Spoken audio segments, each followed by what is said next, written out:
Hello and welcome back to London Cycle Routes. Today I'm going to show you how to cycle from Loughborough Junction in South London to Streatham Hill. This is a local ride that takes about 15 minutes and it's all through quiet streets in low traffic neighbourhoods, with a short section in the park as well. And if you want to see more routes across London on just low traffic streets and protected cycle lanes, then hit subscribe now because that's what this channel is all about. Right, let's get going. So we're starting on Coldharbour Lane, and if you wait for the green light on the pedestrian crossing, then you'll be able to just start cycling down the road without any traffic. Then very quickly turn left onto Shakespeare Road. Now this street has actually had all of its through traffic removed. It's part of a low traffic neighbourhood that Lambeth Council has put in, so it's very quiet, and as you can see we're basically not encountering any cars at all. This ride is going to be mostly on streets like this, so basically there's large areas that have had their through traffic removed and they all link up to each other, so we're going to be picking our way through these back streets, and yeah, we can actually do a pretty decent direct route all the way from Loughborough Junction to Streatham Hill on roads that are more or less like this. The one thing I would say about Shakespeare Road though is that there is a dump at one end of it, so you occasionally get lorries coming out, and you know, they move pretty slowly and there's only like one every hour or half an hour or something, so it's pretty unlikely that you'll run into one, but if you do, you know, they can be quite big and intimidating, so you might just want to sort of pull over and let it pass. The way that the council has got the traffic off this road is basically at the far end, which we're about to get to, under this bridge here. They've put in planters and signs saying, you know, motor traffic can't enter through here, but as a bike we can go through. Emergency services and things like that can also go through there as well, because it's just enforced with cameras rather than actually having a physical bollard to stop people going through. So, you know, if a car tried to drive through there, then they would get a ticket essentially, so they don't do it.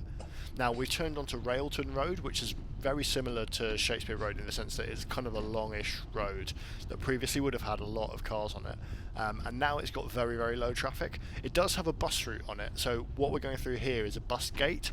That's more or less the same as what we went through on the previous filter, except buses that are timetabled are allowed to also go through it. So, you know, once every 15 minutes or so you'll get a single decker bus going through that road. So you can see we're now going past Herne Hill station. That means we've gone about one stop on Thameslink, because that's the next stop after Loughborough Junction. So, you know, we're making good progress. This little bit of road was actually closed, by the way. You used to be able to drive through there, but it's now sort of pedestrians and cycles only.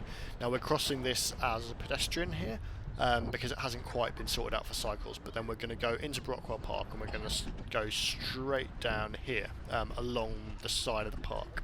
Now, you're in a park, so remember that this pathway is shared with pedestrians.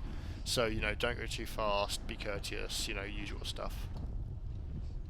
Just coming up on our right there, by the way, is Brockwell Park Lido, you know, the swimming pool. Now, you could go up here on the left, but we're not going to do that. We're going to take the next left.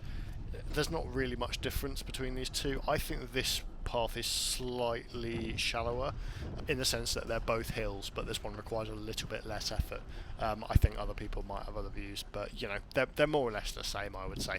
But from a wayfinding point of view as well, here all you do is just go straight on, and we're going over this hill now, and now we're going down a hill, and we're heading for that exit to Brockwell Park just out there, the exit on the Tulse Hill side of the park. And that's of course the road called Tulse Hill, not the station or town centre that people usually refer to as Tulse Hill, because they are actually in pretty different places. Now you can go either left or right here, it doesn't really make any difference, and this crossing here is a joint pedestrian and cycle crossing. And then make sure you get up on the right hand side of this barrier, which is a cycle path rather than steps, and then go through the Tulse Hill estate here. Now this is another low traffic neighbourhood we're entering. This one is, the low traffic neighbourhood is called, again, Tulse Hill, and we go on to Leander Road, and you can see here on Leander Road, I used to live pretty near here, and you can see that there's a filter here. Again, it's enforced with cameras, so you can physically drive through it, but if a motor car were to try and do it, then, you know, they would get a ticket because they're not supposed to. And that's really quietened up the streets around here, and you can basically just, you know, cycle around, walk around without having to worry too much. One thing it's worth saying is that, you know, one of the nice things about a low traffic neighbourhood is there's actually a few different ways that you can just pick your way up through the streets. I think I've picked the best way, but, you know, you might have a slightly different requirement depending on where you're going. And the good thing about the whole area being low traffic is, you know, you basically have the freedom to choose and experiment with different routes, which is, you know, what it's all about. So we go left here onto Upper Tulse Hill, and we're going to turn right in a second. Now, you might notice that we're on a lot of roads called, you know, something hill, and we're heading to Streatham Hill. So yeah, these streets are all basically hills. So on this way, be prepared to pedal. In the other direction, it's quite a nice ride down. None of them are particularly steep. I don't think any of them are quite as steep as the one in Brockwell Park, but yeah, they take a little bit of effort.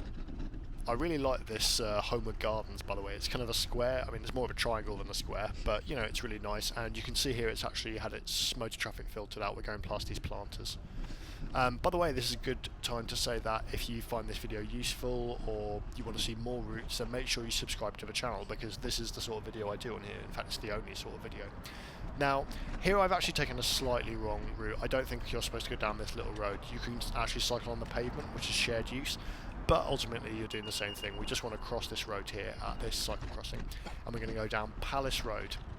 I have absolutely no idea why this is called Palace Road. I tried to do a bit of research to see if there was a palace here. Someone suggested to me it might be named after a cinema, because there's a lot of cinemas in Streatham here. But the important thing is, it's also another low traffic neighbourhood. We're now in the Streatham Hill low traffic neighbourhood. So yeah, you saw that there was another filter on that street there that we were on, and that's had the effect of quietening down this road as well. And you know, one thing you might have noticed throughout this whole video is we've basically gone past not very many cars at all. It's been extremely quiet. You know, there's the occasional delivery, there's people getting to it from their own homes, but generally there's not really any rat running. You know, there's not cars using the back streets to avoid having to wait at traffic lights on the main road. Now we turn here onto Wyatt Park Road, and we're more or less here. You can see there's the really tall buildings on Streatham Hill. You could have actually continued along to Streatham by going around more back streets here, but you know, Streatham Hill is where we want to be. I think you'll probably agree that that was an exceptionally pleasant ride. It was really nice, and you can see from the map here that, you know, it was pretty direct. We took a little bit of a dog leg to make sure we went through the park, but overall, yeah, I thought that was really good and, you know, worth doing.